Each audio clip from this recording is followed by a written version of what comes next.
Hello जी, कैसे हैं आप लोग। उम्मीद करती हूँ आप सभी लोग बहुत ही अच्छे होंगे, मस्त होंगे, झकास होंगे, बिल्कुल सही सलामत होंगे। मैं भी अच्छी हूँ। तो स्वागत है आप सभी का आज की इस वीडियो में। जैसा कि लास्ट वीडियो में ही मैंने आपसे वादा किया था कि हम लोग जल्दी मिलेंगे एक न्यू वीडियो में न्यू टॉपिक के साथ। तो आज हम आ चुके हैं आपसे मिलने एक न्यू टॉपिक के साथ। तो आइए वीडियो शुरू करते हैं। हाँ जी, तो आओ आज हम लोग पढ़ने वाले हैं क्लास 11th बायो का एक चैप्टर है cell the unit of life, कोशिका जीवन की इकाई। उसका एक टॉपिक कोशिका भित्ति यानी कि सेल वॉल के बारे में हम आज पढ़ने वाले हैं। ये देखो आज हम लोग क्या पढ़ने वाले हैं, कोशिका भित्ति के बारे में, यानी कि हम आज पढ़ने वाले हैं सेल वॉल के बारे में। ठीक है, तो आइए शुरू करते हैं। देखिए यहाँ पे सेल वॉल के बारे में कुछ बातें लिखी हैं, देखते हैं क्या है। कि देखो सेल वॉल यानी कि हिंदी में क्या कहते हैं, कोशिका भित्ति कहते हैं। ठीक है, ये जो कोशिका भित्ति है ये कैसी है, कैसी होती है, निर्जीव यानी कि नॉन लिविंग होती है, दृढ़ संरचना है यानी कि रिजिड स्ट्रक्चर है, पारगम्य है, चीज़ें आ जा सकती है उसमें से। अच्छा एक चीज़ जो मैं आपको बताना भूल गई, यहाँ पे देखिए, यहाँ पे देखो सपोज ये हमारे पास कोई एक पादप कोशिका है, प्लांट सेल है। ठीक है, अब इसमें देखो ये अंदर जो मैंने ब्लैक रंग से बनाया है ये है सेल मेम्ब्रेन यानी कि कोशिका झिल्ली, और कोशिका झिल्ली के बाहर ये देखो जो मैंने पिंक कलर से बनाया है ये है सेल वॉल यानी कि कोशिका भित्ति। तो इसमें आपको याद ये रखना है कि जो कोशिका भित्ति होती है ना, कोशिका भित्ति वो कोशिका झिल्ली के बाहर होती है। कोशिका भित्ति कहाँ पे होती है, कोशिका झिल्ली के बाहर होती है, ये आपको याद रखना है। साथ ही आपको ये भी याद रखना है कि देखिए जो कोशिका भित्ति है ये सभी में नहीं होती है, किसी में है किसी में नहीं है, सभी में नहीं है। चूंकि ये सभी में नहीं होती है तो इसको हम एक यूनिवर्सल लेयर नहीं मानते हैं। ठीक है, तो आइए अब देख लेते हैं कि जो कोशिका भित्ति है वो किन में है। तो देखिए यहाँ पे क्या लिखा है, निम्न में कोशिका भित्ति उपस्थित होती है। तो आइए देखते हैं। सबसे पहले यहाँ पे है प्लांट्स यानी कि पादप, पादप में कोशिका भित्ति होती है, ये आप सभी जानते हैं। अब है शैवाल, अलगी, शैवाल में भी कोशिका भित्ति होती है, ये भी आप जानते हैं। अगला अगर हम कवक यानी कि फंजाई की बात करें तो इसमें भी कोशिका भित्ति होती है। फिर अगर हम जीवाणु यानी कि बैक्टीरिया की बात करें तो इसमें भी कोशिका भित्ति होती है। अब अगर हम जंतु यानी कि एनिमल की बात करें तो एनिमल सेल में कोशिका भित्ति यानी कि जंतु कोशिका में कोशिका भित्ति नहीं मिलती है, ये आपको याद रखना है। वैसे ही अगर हम यहाँ पे बात करें माइकोप्लाज्मा की, मोनेरा का है लेकिन इसमें भी कोशिका भित्ति नहीं होती है। ठीक है, तो हमने यहाँ पे देखा कि कहाँ कहाँ पे कोशिका भित्ति होती है और किसमें कोशिका भित्ति नहीं है। ठीक है, एक मिनट। हाँ जी, तो अब आइए अब हम देख लेते हैं कि जहाँ जहाँ पे जो कोशिका भित्ति है तो वो किन चीज़ों से मिलके बनी है, किससे बनी है। एक मिनट। हाँ जी, हाँ, तो यहाँ पे हम सबसे पहले बात करेंगे सेल वॉल यानी कि एल्गी के सेल वॉल के बारे में। इस पे क्वेश्चन भी आ चुका है एल्गी के सेल वॉल पे, और एक्चुअली ये जो हम टॉपिक पढ़ रहे हैं कोशिका भित्ति सेल वॉल, ये इम्पॉर्टेंट टॉपिक है। ठीक है, तो हम सबसे पहले बात करेंगे सेल वॉल की जो कोशिका भित्ति है वो किसकी बनी है। तो ये बनी होती है सेल्यूलोज, गैलेक्टन्स, मैनन्स व खनिज जैसे कैल्शियम कार्बोनेट की। एक बार फिर से, अलगी की cell wall cellulose, galactans, mannans व खनिज जैसे कैल्शियम कार्बोनेट की बनी होती है, जबकि दूसरे पौधों में यह सेल्यूलोज, हेमीसेल्यूलोज, पैक्टिन व प्रोटीन की बनी है। पादप की कोशिका भित्ति सेल्यूलोज, हेमीसेल्यूलोज, पैक्टिन व प्रोटीन की बनी होती है। और अगर हम फंजाई यानी कि कवक की बात करें तो इसकी कोशिका भित्ति बनी होती है काइटिन की, ये आप जानते हैं। जीवाणु की कोशिका भित्ति यानी बैक्टीरिया की कोशिका भित्ति बनी है पेप्टिडोग्लाइकैन की। और जंतु की कोशिका भित्ति किससे बनी है, तो यहाँ तो कोशिका भित्ति है ही नहीं। तो ऐसा नहीं है कि लगे हाथ कुछ भी बोल देना है कि जंतु की कोशिका भित्ति इससे बनी, नहीं, यहाँ पे तो है ही नहीं। तो जब है ही नहीं तो किससे बनेगी।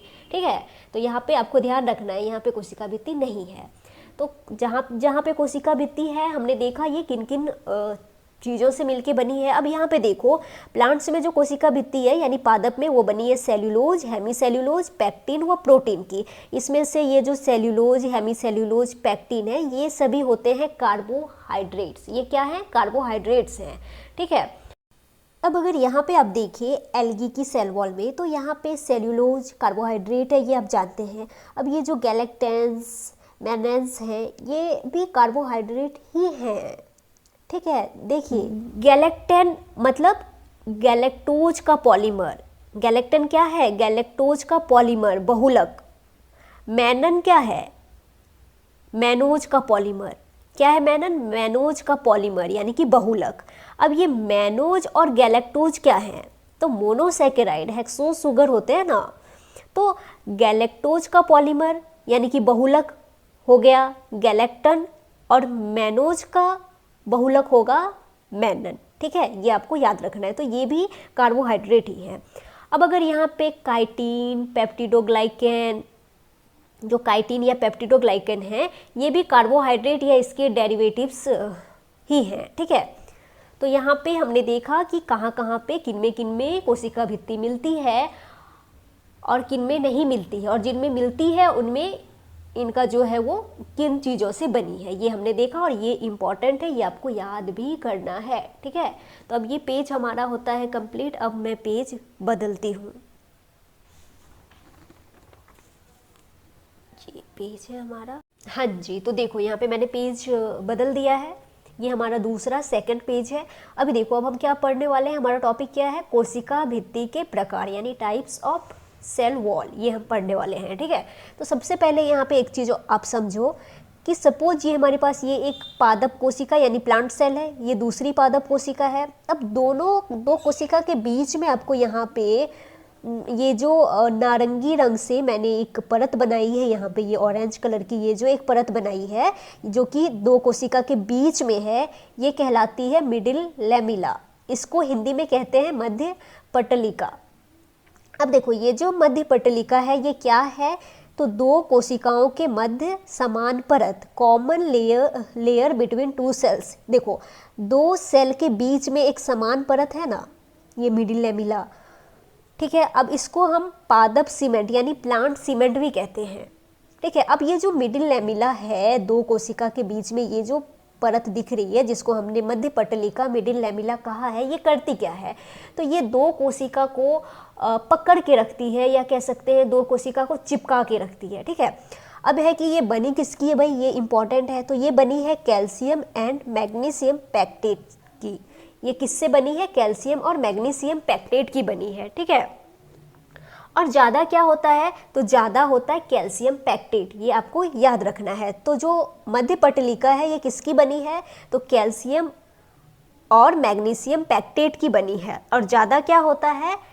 कैल्शियम। कैल्शियम की मात्रा अधिक होती है, यहाँ पे लिखा भी है, ठीक है। तो ये हमारा हो गया मिडिल लैमिला के बारे में यानी मध्य पटलिका के बारे में। ये भी इंपॉर्टेंट है, ये आपको पढ़ना है, ठीक है। अब चलो आते हैं कोशिका भित्ति के प्रकार पे।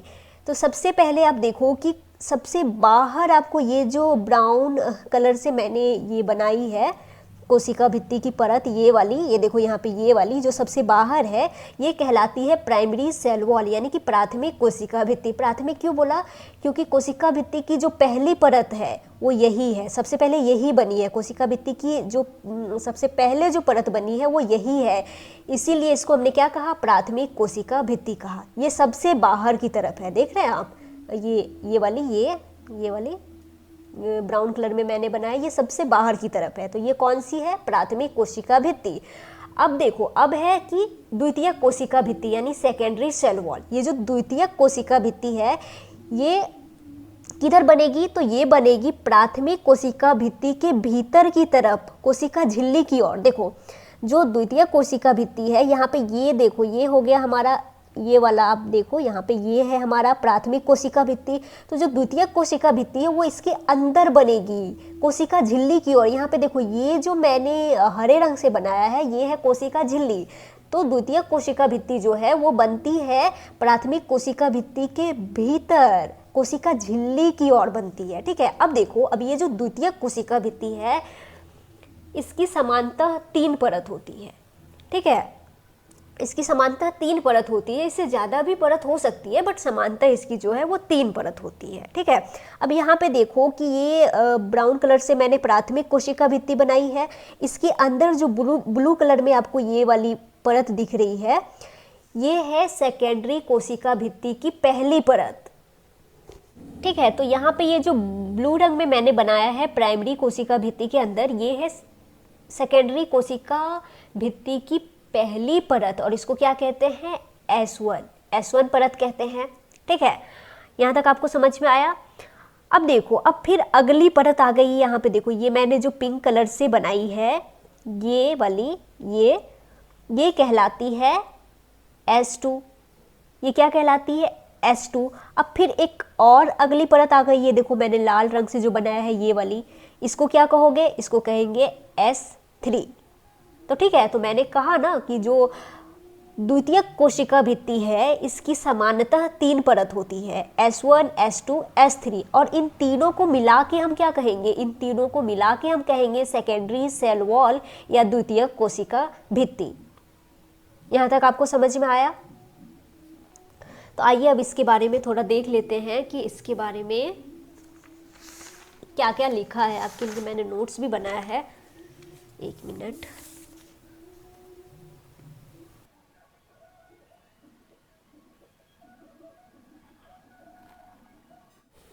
हाँ जी, तो यहाँ पे देखो मैंने आपके लिए प्राथमिक कोशिका भित्ति और द्वितीयक कोशिका भित्ति के बारे में कुछ पॉइंट्स लिखे हैं, वही सारी पॉइंट्स हैं जो अभी आपने समझे। तो देखिए, जो प्राथमिक कोशिका भित्ति है वो होती है पतली। कैसी होती है, पतली, यानी कि थीन होती है। ठीक है, आपको याद रखना है। और ये कैसी होती है, ये होती है लचीली होती है, यानी कि इलास्टिक होती है। ठीक है, और ये वृद्धि में सक्षम होती है, यानी कि कैपेबल ऑफ ग्रोथ, यानी इसमें ग्रोथ की कैपेसिटी होती है, वृद्धि की क्षमता होती है। ठीक है, अब ये बनी किससे है, तो देखिए यहाँ पे लिखा है निम्न से निर्मित। ये किससे बनी है, तो ये बनी है cellulose, hemicellulose, pectin and protein की। ठीक है, ये आपको याद रखना है। अब देखो यहाँ पे है द्वितीयक कोशिका भित्ति। जो द्वितीयक कोशिका भित्ति है ये होती है मोटी यानी कि थिक होती है, दृढ़ यानी कि रिजिड होती है। अभी आपने देखा जो कि द्वितीयक कोशिका भित्ति है उसकी आपने देखा कि वो समानतः उसके 3 परत होते हैं, तो वो मोटी होगी, रिजिड होगी। ठीक है, और ये द्वितीयक कोशिका भित्ति किससे बनी है, तो देखिए लिखा निम्न से निर्मित, वही यही है, सेलुलोज, हेमीसेलुलोज, पेक्टिन, वो प्रोटीन से बनी है। साथ ही आपको यहाँ पे एक बहुत ही इंपॉर्टेंट पॉइंट याद रखना है कि विभज्योतकी कोशिकाओं में अनुपस्थित होती है द्वितीयक कोशिका भित्ति, यानी कि मेरिस्टेमेटिक सेल्स में द्वितीयक कोशिका भित्ति यानी कि सेकेंडरी सेल वॉल नहीं पाई जाती है। ये आपको याद रखना है। देखो यहाँ पे आपके लिए मैंने एक डायग्राम बनाया है। सपोज ये देखो, ये हमारे पास एक पादप कोशिका है, प्लांट सेल है, तो इसमें ये हरे रंग से मैंने सेल मेम्ब्रेन बनाया है और उसके बाहर ये देखो ये सेल वॉल है। तो यहाँ पे ये हमारे पास एक विभज्योतक कोशिका है, मेरिस्टेमेटिक सेल है। ठीक है, इसमें आप देखो कि इसमें आपको सिर्फ प्राइमरी सेल वॉल ही पाई जाती है। मेरिस्टेमेटिक सेल में सिर्फ प्राथमिक कोशिका भित्ति ही पाई जाती है। अभी देखो, मेरिस्टेमेटिक सेल कौन सी सेल होती है, जिनमें विभाजन की क्षमता होती है, इनको विभाजन करना है। अब चूंकि इनको विभाजन करना है तो इनके पास ऐसी कोशिका भित्ति होनी चाहिए ना जो पतली हो, लचीली हो, ताकि ये आसानी से विभाजन कर सके। तो इसीलिए जो मेरिस्टेमेटिक सेल है उनके पास सिर्फ प्राथमिक कोशिका भित्ति ही पाई जाती है, द्वितीयक कोशिका भित्ति नहीं पाई जाती है। ठीक है, अब आप ये भी जानते हैं कि जो मेरिस्टेमेटिक सेल है वो इमेच्योर सेल है। इसी से आगे परमानेंट सेल यानी अस्थायी कोशिका बनती है, जो कि कैसी होती है, मैच्योर होती है। ठीक है, ये आप एनाटॉमी में पढ़ेंगे ये सारे बात। तो अस्थायी कोशिका जब बनती है, परिपक्व कोशिका, ठीक है, जब बनती है अस्थायी कोशिका, जब बनती है परिपक्व कोशिका, तो उनमें विकसित हो जाता है द्वितीयक कोशिका भित्ति यानी सेकेंडरी सेल वॉल। देखो, अस्थायी कोशिका जब बनती है, परिपक्व कोशिका, तब ये जो कोशिका झिल्ली है और प्राइमरी कोशिका भित्ति है, इसके बीच में द्वितीयक कोशिका भित्ति बनने लगती है। ठीक है, तो जो अस्थायी कोशिका है, परिपक्व कोशिका है, उसमें द्वितीयक कोशिका भित्ति बनेगी, लेकिन मेरिस्टेमेटिक सेल में सिर्फ प्राइमरी कोशिका भित्ति पाई जाएगी, ये आपको याद रखना है। और साथ ही एक और पॉइंट आपको इम्पॉर्टेंट यहाँ पे समझना है कि देखो, जब कोशिका जो है जैसे जैसे कोशिका परिपक्व होने लगती है, मैच्योर होने लगती है, तो इसमें आप देखो कि बाहर की तरफ ये जो प्राइमरी सेल वॉल यानी प्राथमिक कोशिका भित्ति है, इसको मैंने ऐसे डॉट डॉट में दिखाया है, ठीक है, कि जैसे जैसे कोशिका परिपक्व होती है, परिपक्व होने लगती है, मैच्योर होने लगती है, तो जो प्राथमिक कोशिका भित्ति है वो धीरे धीरे पतली होने लगती है। कैसी होने लगती है? धीरे धीरे पतली होने लगती है और उसके अंदर की तरफ द्वितीयक कोशिका भित्ति बनने लगती है। ये एनसीईआरटी की लाइन है, आपको ध्यान से समझना है। आप देखो यहाँ पे कि जैसे जैसे कोशिका परिपक्व होती है तो उनकी जो प्राथमिक कोशिका भित्ति है वो धीरे धीरे पतली होने लगती है। देखो क्या लिखा है, यह कोशिका की परिपक्वता के साथ धीरे धीरे घटती जाती है। कि जो प्राथमिक कोशिका भित्ति है, जैसे जैसे कोशिका परिपक्व होती है, ये जो प्राथमिक कोशिका भित्ति आपको यहाँ पे दिख रही है, ये धीरे धीरे जो है वो पतली होते जाती है, धीरे धीरे घटती जाती है और इसके अंदर की तरफ सेकेंडरी सेल वॉल यानी कि द्वितीय कोशिका भित्ति बनने लगती है। ये पॉइंट एनसीईआरटी के हैं, इंपॉर्टेंट है, आपको याद रखना है। एनसीईआरटी में ऐसे लिखा है कि नवपादप कोशिका की कोशिका भित्ति में स्थित प्राथमिक भित्ति में वृद्धि की क्षमता होती है, जो कोशिका की परिपक्वता के साथ घटती जाती है। वह इनके साथ कोशिका के भीतर की तरफ द्वितीयक भित्ति का निर्माण होने लगता है। तो यही ना आपको मैंने अभी समझाया कि जैसे जैसे कोशिका परिपक्व होती है तो जो प्राथमिक कोशिका भित्ति है वो धीरे धीरे घटती जाती है और इसके अंदर की तरफ जो है वो द्वितीयक कोशिका भित्ति बनने लगते हैं। ठीक है, यहाँ तक सारे पॉइंट्स क्लियर है। अब देखो, अब मैं आपको एक और कुछ समझाने वाली हूँ इस पेज में।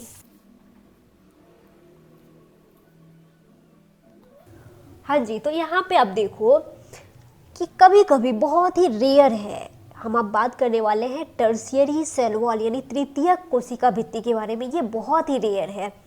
तो कभी कभी क्या होता है कि देखो कहीं कहीं पे मिलती है। इसमें क्या होता है कि जो द्वितीयक कोशिका भित्ति है इसके अंदर की तरफ आप देखो, यहाँ पे मैं एक और ये मैंने भूरे रंग से ही बना दिया। यहाँ पे देखो ये एक और ऐसे